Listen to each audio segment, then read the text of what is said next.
Let us explore the 12th verse of the Great Garuda in Flight, a Dzogchen classic.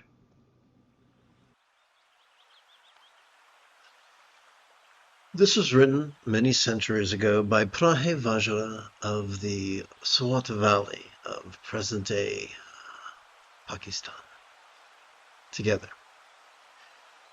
Oh, by the way, Vajra, known in Tibet as Garab Dorje, was a great Buddhist reformer. Let us continue. Devoid of concepts, ever-present, pristine awareness is like a precious jewel that arises amidst the spiritual friends. Independent of change and without apprehending anything, but by its very nature, it fulfills all desires.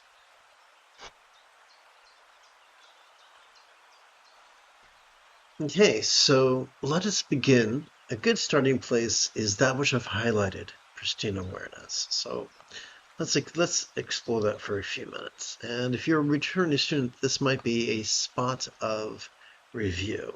And I wish to explore that for a minute. Many people say you repeat yourself a lot. Well, there are more verses about Dzogchen than there is secrets to Dzogchen. It's very, very simple. Whether you call it Dzogchen or Trekcho or Ati Yoga or Mahasandhi or Dhyana or Sati Pasadi, it's a very, very simple practice. And so the author of these texts composed these texts not as a great treatise, but as a series of very, very, very, very concise passages that could be read once before each meditation session, just to remind us, just to put things in perspective. As Paul the Apostle wrote, I'm writing this to put you in remembrance, the inference being you already know this. Okay, so I'm going to tap button 9.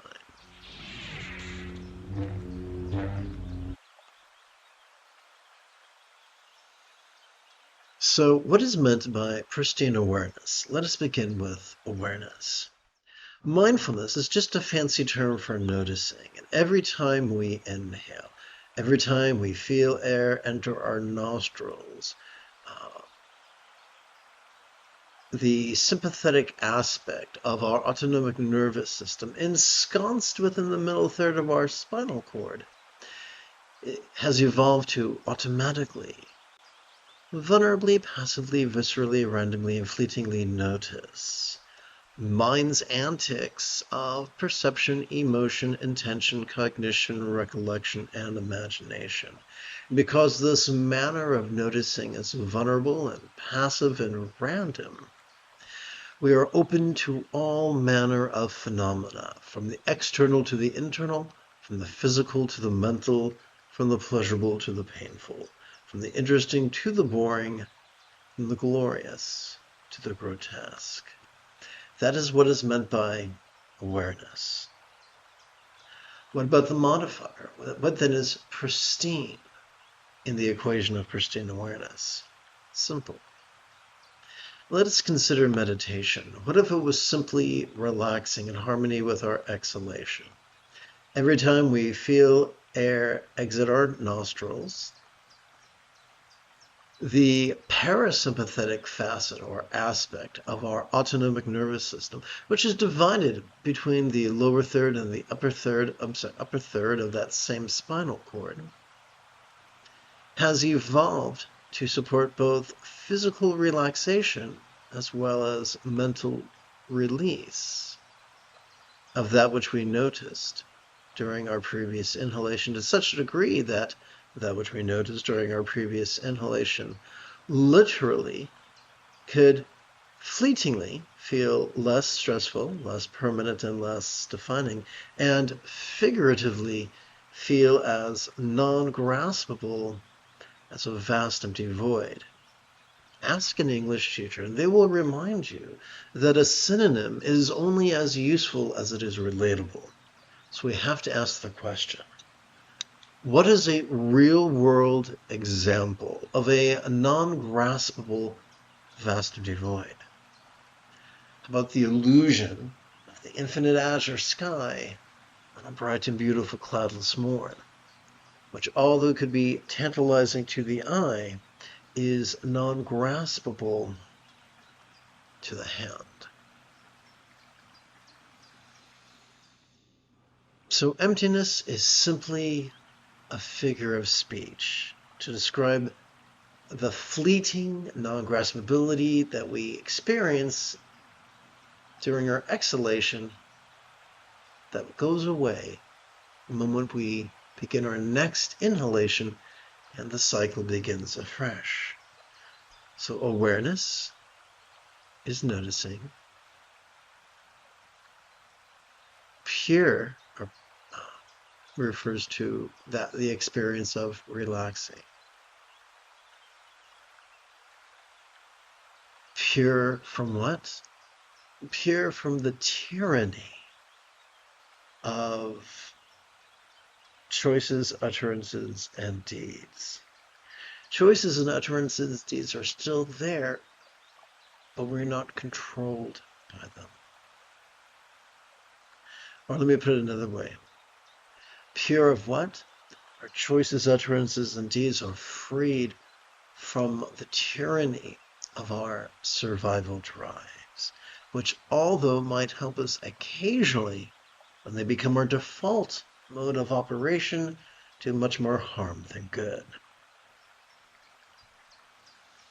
So let's return to the opening text, to the root text. Devoid of concepts, ever-present pristine awareness is like a precious jewel that arises amidst the spiritual friends. Okay, there's three ideas I wish to explore here. First of all, devoid of concepts.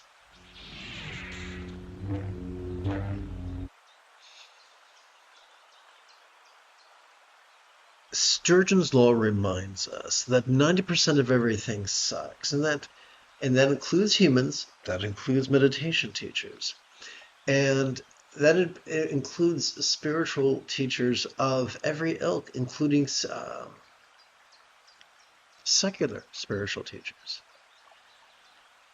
These are the people who comprise religious patriarchy.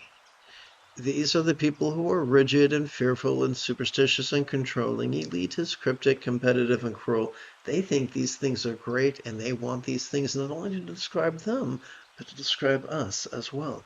These are the people who implore their students to excessively focus and analyze. Doing so, however, exhausts our prefrontal cortex, induces us to present with symptoms of depression, and stimulates our amygdala, which functions as the seat of both our anxiety and aggression. Not a fun way to live. How are we so? We evolve the capacity to focus. We evolve the capacity to analyze. Clearly, there's a way to abuse these functions. How are we to use these functions sustainably? Simple. The more we practice mindfulness, the more we practice meditation, maybe as little as 5 minutes every 12 hours or so, the more we will notice that our choices, utterances, and deeds begin to flow from a place of centered spontaneity. From centered spontaneity, we can use the functions of our medial prefrontal cortex, of our dorsolateral prefrontal cortex, in a distinctly sustainable manner.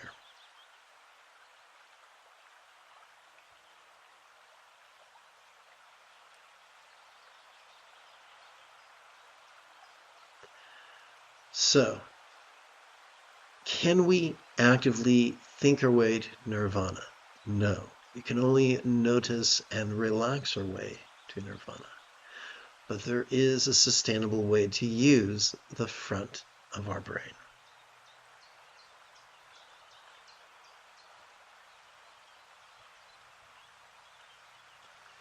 Devoid of concepts, ever-present, pristine awareness is like a precious jewel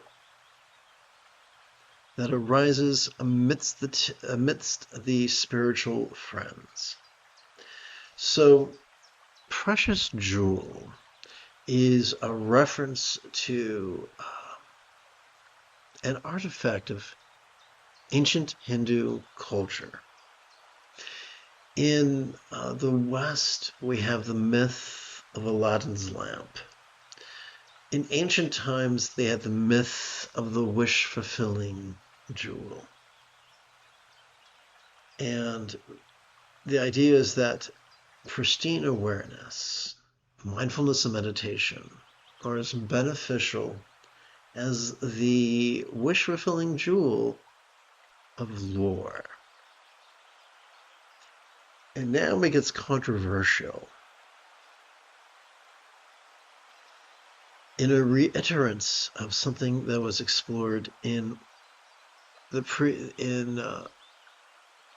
two passages back,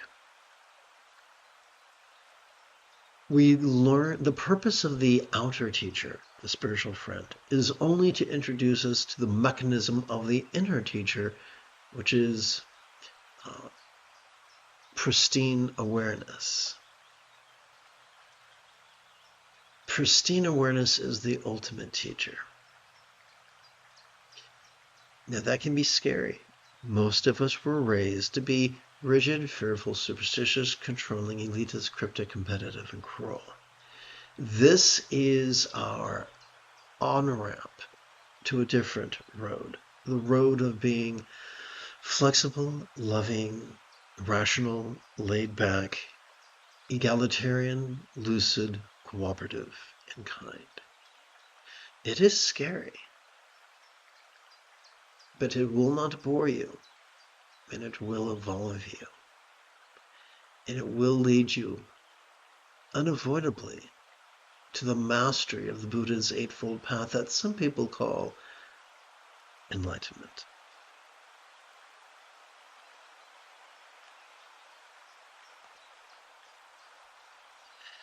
Independent of change and without apprehending anything, by its very nature, and what's it talking about? It's talking about pristine awareness. It fulfills all desires. So this is really interesting. Let's explore this. We live in an ever-changing universe where everything from galactic clusters to subatomic particles are subject to change. So independent change here is it's a hyperbolic statement. And what he's trying to say is pristine awareness always works. It's not always pretty. It's not always glamorous. It's not always comfortable. But it works.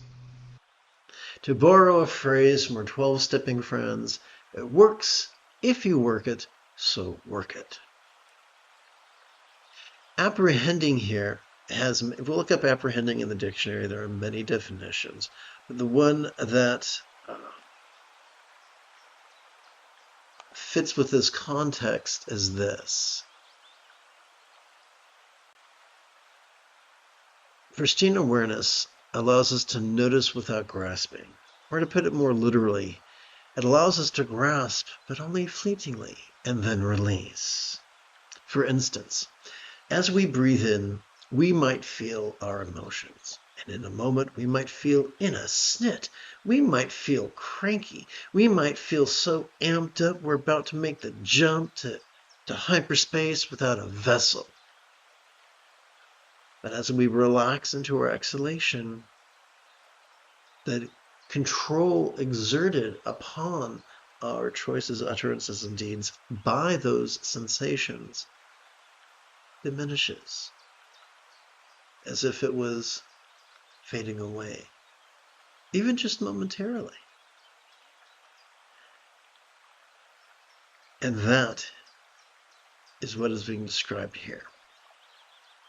By its very nature, it fulfills all desires. It does not read it fulfills the great desire. It reads it fulfills all desires. I really enjoyed the 1980s movie The Golden Child, starring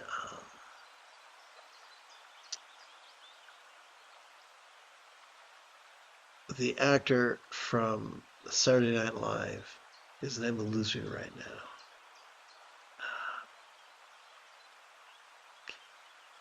He's had a very long career. That name will come back to me unless it comes to you first, and then you can type it in the chat window. Eddie Murphy, that's it. My favorite Eddie Murphy movie is Golden Child, or The Golden Child. And at one point, a demon is trying to seduce the protagonist, and the demon says, "Have you not wondered why so many individuals with such limited imaginations enjoy so much more than you?" To which the protagonist says, "No, it never occurred to me. I just don't have much of imagination." We all have desires. The awareness of our desires is one of the things that's kept us alive. You know, it's kept our species alive because we have a desire to procreate. Whether or not it's good for our relationship, that desire persists. It's part of our evolution. It is an imperative of our genes. And we also long for anything that supports procreation. You know, water when we're thirsty, food when we're hungry, shade when it's hot, warmth when it's cold, sleep when we're tired, recreation when we're bored. These things are not debaucherous. They are wired into us. They are crucial to our success as a species. We might wish freedom from the symptoms of late-stage capitalism. We, as a species, we might want freedom from predatory capitalism, from predatory landlords, from predatory bosses, from predatory culture that seeks to exploit us and drain us and chew us up and spit us out.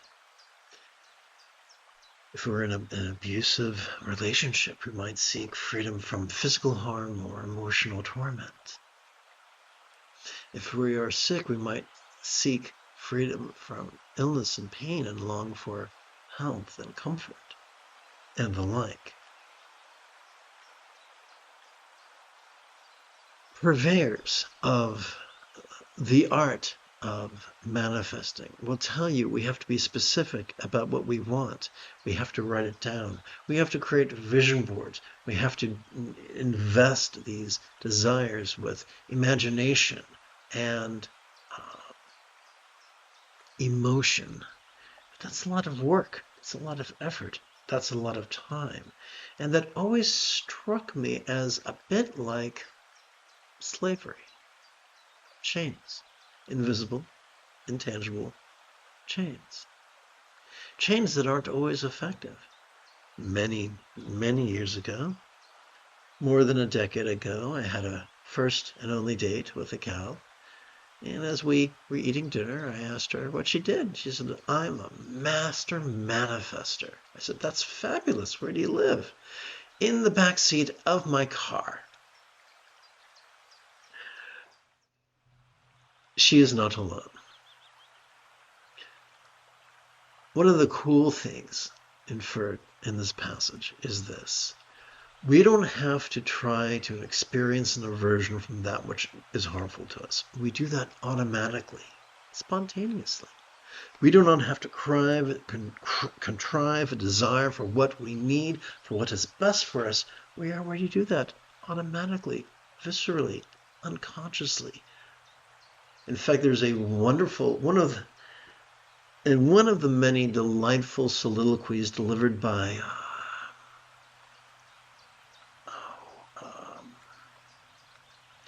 who's that wonderful Italian-American actor? Al Pacino? Delivered by Al Pacino in the wonderful movie from the 90s, The Devil's Advocate. Humans have sharpened desire until it possesses the intensity of a laser that could split a diamond. Of course, I'm taking great liberties with the paraphrase, but I'm sure you get the idea. We don't have to force ourselves to experience aversions or desires. We don't have to notice them. We don't have to label them. We don't have to name them. They're there automatically, just like breathing. Just like our bodies automatically processes cellular respiration. We don't have to think about it. It happens automatically. And so what the author of this passage is inferring is that not only is it safe to practice pristine awareness, it's beneficial. Not only is it the inner teacher which makes enlightenment an inevitability, it is the wish-fulfilling jewel not only of the ultimate, but the mundane. It is the key to us experiencing freedom from that which we do not want. Freedom from peril, lack, pain, scorn, and shame, and an abundance of safety, sustenance, pleasure, praise, and fame. Everything from the superficial to the profound. One can rightly conclude from deeply considering this passage that pristine awareness, that mindfulness and meditation, is the ultimate wish-fulfilling jewel. Having concluded our opening lesson, we can now shift gears. It is Rey Skywalker's Sunday morning. Come, let us meditate like a Jedi after approximately 30 seconds of housekeeping. Still resting my arthritic hips, sitting on the couch. So if I sit on the couch, so can you if you too have arthritic hips. This is the Dzogchen Sunday Lama Jigme Gyatso of the Buddha Joy Meditation School. For more than 30 years, I have harnessed my autistic special interests as well as my ADHD hyperfocus to spend about 8 hours a day, almost every day, studying, practicing, mastering, and reverse engineering the teachings and techniques of each school of meditation so that I could become your personal, nerdy, neurodivergent guide to nirvana. Welcome, my friends, to Meditate Like a Jedi, which is made possible due to the generosity of viewers just like you. For the remainder of this morning's live stream, let's play with the latest iteration of very easy meditation practice text, or sadhana, if you're nasty. Quick reminder, the most efficient way for us to passively cooperate with these two aspects of our autonomic nervous system is to silently and mentally recite the demonstrative pronoun this each time we feel air enter our nostrils. and to silently and mentally recite the one-syllable verb ease each time we feel air exit our nostrils. We can do this while lying down, or while walking, or while sitting as sustainably as we know how. The moment you have a specific question about Buddhist philosophy or meditation, do not hesitate to type your question in great detail in the chat window, where I tend to check for questions approximately every 13 minutes or so.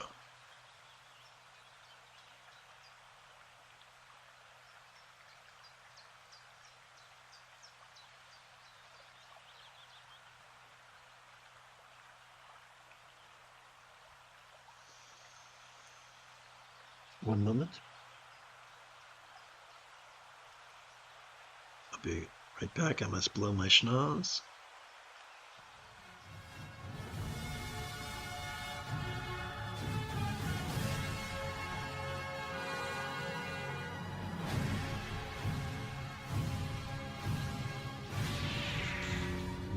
And I'm back.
We're going to subtly shift gears.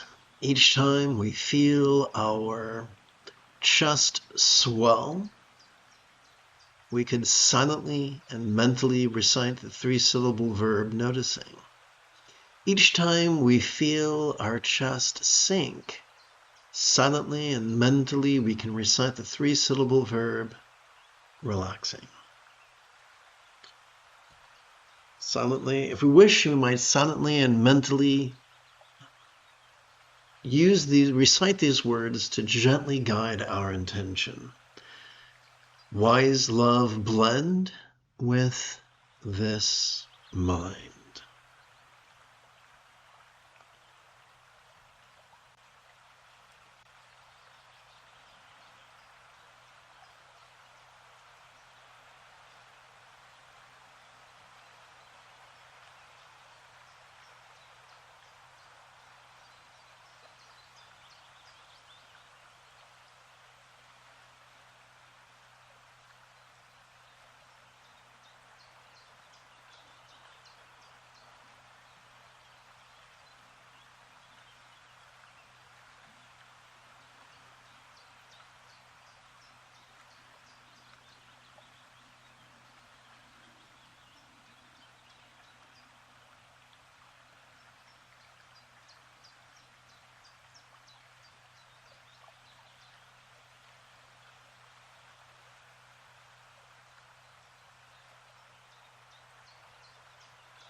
You have taken your first step into a much larger world.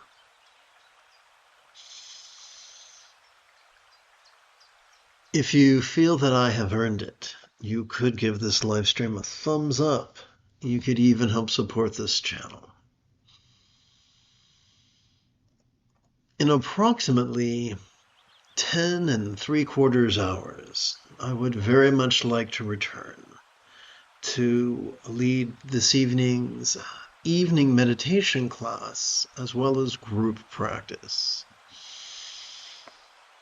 And if you are as geeky as me, may the Force be with you always.